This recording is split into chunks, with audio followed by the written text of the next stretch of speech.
Jail থেকে বের হয়ে এসে কেঁদে কেঁদে বলে, আমার মাসুম বাচ্চারা।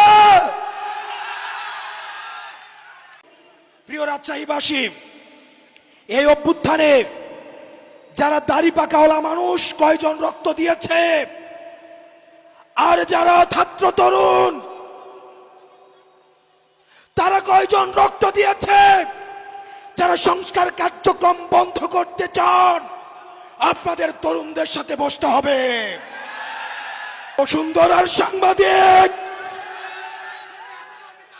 খুনি হাসিনার পক্ষে এই বসুন্ধরার মিডিয়া কি বৈধতা উৎপাদন করেছে আমরা ভুলে যাই নাই।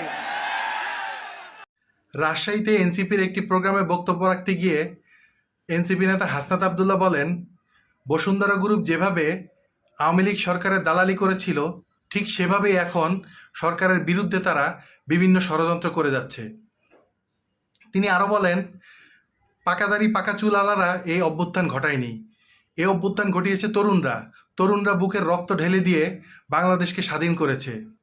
কাজেই এই সংস্কারের বিরুদ্ধে যারা অবস্থান নিচ্ছেন তারা জেনারেশন জির বিরুদ্ধে অবস্থান নিয়েছেন।